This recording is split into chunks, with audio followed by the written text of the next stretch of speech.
Welcome to Woke Britain, where Islam is at the top of the league and Christianity is in the relegation zone. A Muslim Ipswich player refused to wear the rainbow armband to show support for the radical LGBTQ+ pressure group Stonewall's campaign. The Premier League, the FA, etc., they won't punish him. Today, it's emerged that Manchester United player Nasser Mazraoui, also a Muslim, refused to wear a rainbow-coloured jacket for the warm-up of their game against Everton. What did the entire Manchester United squad do? They all refused to wear it to show solidarity with him. Well, I'm a Manchester United fan.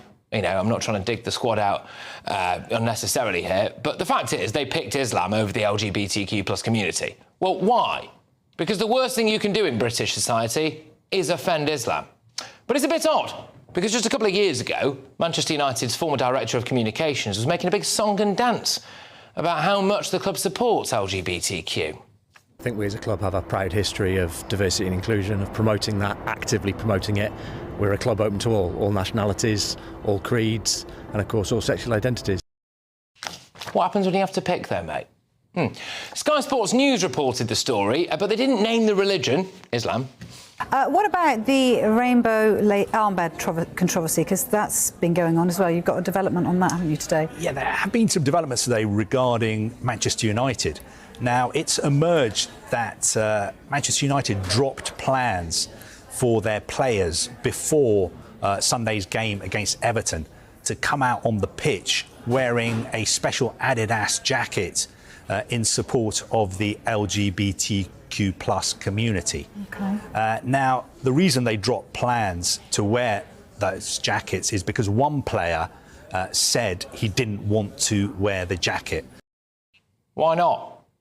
Why not? So, Islam is at the top of the table, isn't it? But I wondered what comes next in Britain's woke league table. Is it Black Lives Matter or is it LGBTQ?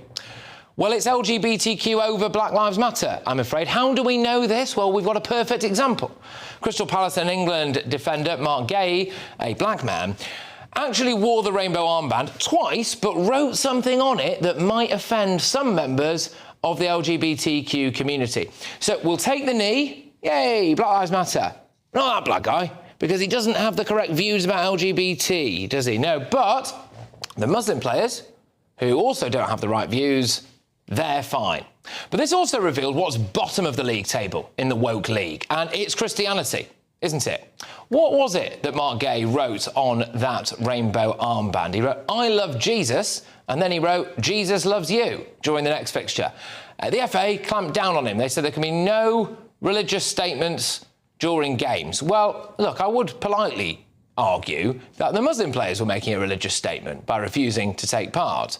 That was about their religion, wasn't it?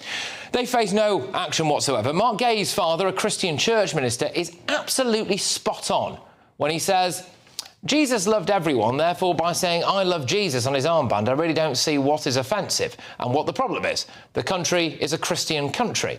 If you look at what the LGBT community are doing, they are trying to impose on others what they believe in. It's belief against belief. But at the end of the day, everyone has a right to an opinion. Look, this for me isn't really a football story.